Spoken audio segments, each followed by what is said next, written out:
әурелең. Әй, өркені күшті үкімет ай, деді. Жолтай ақсақал смартфонын қолға алып.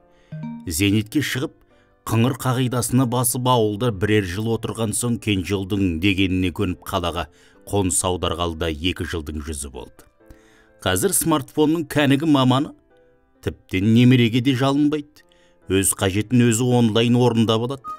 Мынау көп қабатты үйде 100-дей пәтер бар. 100 пәтер 100 түтін тұтас бір ауыл ғой. Бірақ шер тарқасар қатарласың болмаған соң баз кешердей көңіл күйде жүреді екенсің. Осындай шақта такси шақырып Өскеменді бір шарлап шығуды әдетке айналдырған. Таксиші деген қауым әңгіме дүкенінің тасқын емес пе? Саясаттан бастап спортпен қостап арасында қазақ-өзбек бокс бәсекесімен баптап талай әңгіме айтып, арқасы кеңіп, жауырыны жазылып, көсіліп қайтушы еді. Ал бұл жолғы жүргізуші жігіт әңгімеге шорқақтау екен. Ауылым Қостөбе, ата-бабам Қосарлының бейтіндеден ары шешіліп ештеме айта қоймады. Мардымды кеңес болмаған соң Жолтай ақсақал арқасы құрысып, шекесі тырысып әрең келеді. Виноградов көшесі мен Серікбаев көшесіне қарай баяу жылжып келеді. Әй, өркені күшті үкімет ай, сағат 2 енді ғана болып мыналардың кептелісін ес. Шопыр бала, шас пигісі 6-ға таман еді ғой, деп жүргізушіге қарады. Жүргізуші иығын қиқан еткізді де қолмен көлеңкелеп жолға қарады. Жолдың арғы бетіндегі көп қабатты үй мен зау көктеректердің далдасынан күн сәулесі көзді қарықтырып тұр.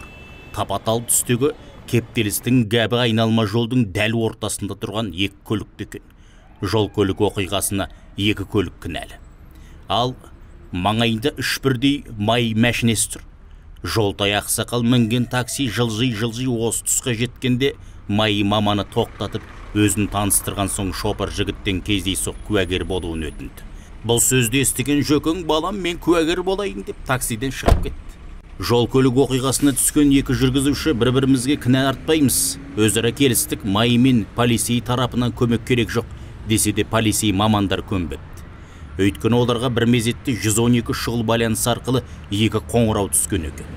Сондықтан 2 жігіттен түсініктеме және кездейсоқ куәгерден түсініктеме талап етіп тұр.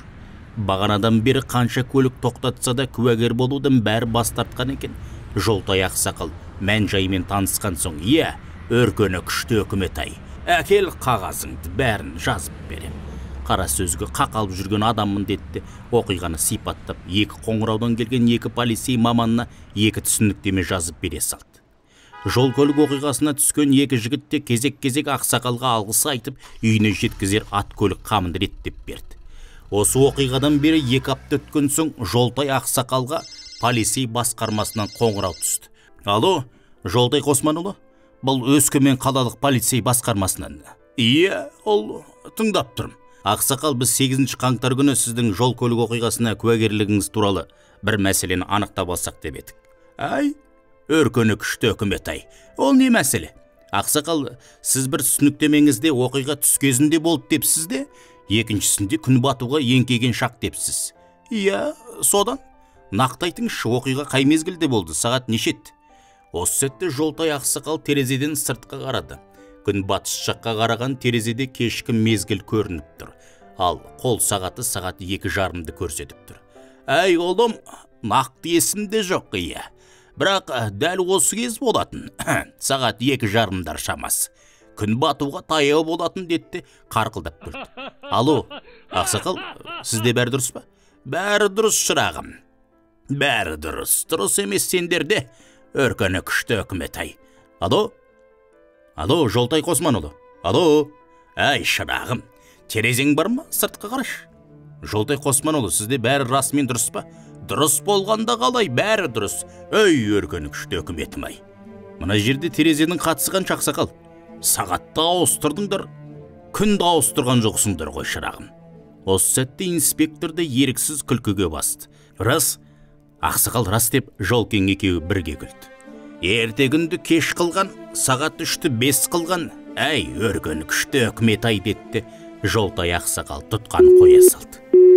Кенжебек Алтай Қалиқан Ысқақтың 90 жылдығына арналған қысқа әңгіме жазу сайысында 3-ші орын иеленген шығарма.